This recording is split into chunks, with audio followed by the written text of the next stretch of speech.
Shock and horror inside of a well-known gay nightclub in Florida. And we continue to follow developments this morning from Orlando, the scene of the deadliest mass shooting in U.S. history, where 50 people were killed, dozens more wounded by a gunman who pleaded his allegiance to ISIS before the attack. Now, police and the FBI are now beginning to slowly release the names of the victims as heartbroken families await to hear who did not survive the mass shooting.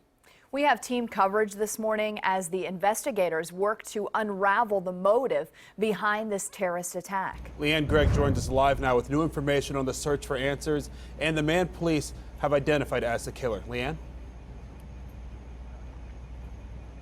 Good morning. Collective grieving here in Orlando and across the country. This is the hospital where many of the victims of the rampage are being treated as investigators try to determine why the gunman, a 29-year-old American citizen, opened fire.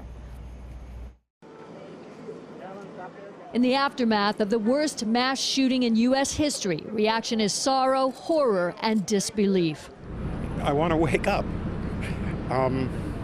This is something that is, I'm running on adrenaline and can't wrap my head around right now.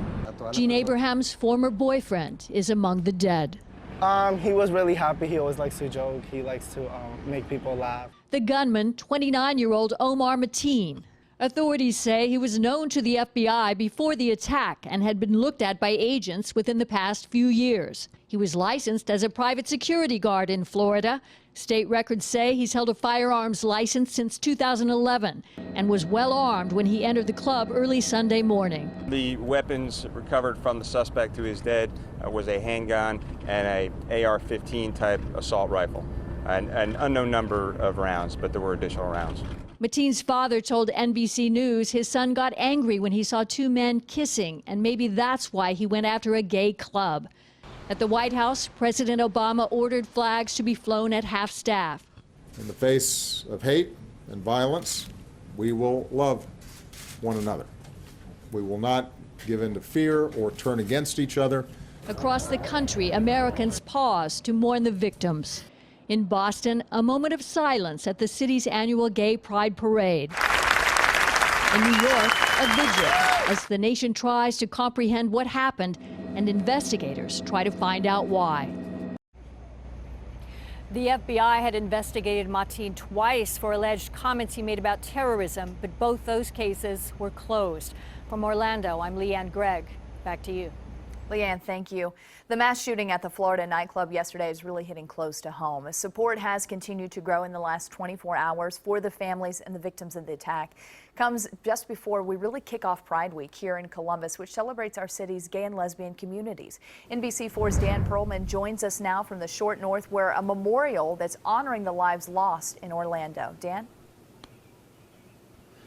Yeah, you know, one woman told us, she says, it's love that will prevail in light of what happened. And if you just take a look at the line of flowers here outside of the Union Cafe, you can see that message is really being driven home. Now, members of the LGBT community, just people from Columbus, Central Ohio, really are still processing this. The death toll in Orlando now 50.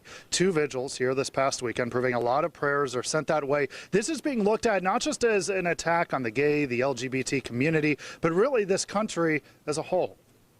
You know, it's Pride Month, and yes, we're celebrating the achievements that we've made, but this is a terrible reminder that we've got a long way to go.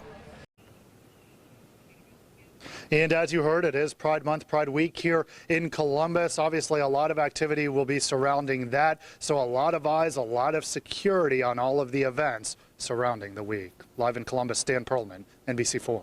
Dan, thank you. Stay with NBC4 and NBC4i.com this morning. Of course, we'll continue to follow the developments on the shooting. And we have continuing coverage as well of the terror in Orlando online. It remains a top story on our homepage. Log on for updates on the investigation and to find out ways you can help the shooting victims.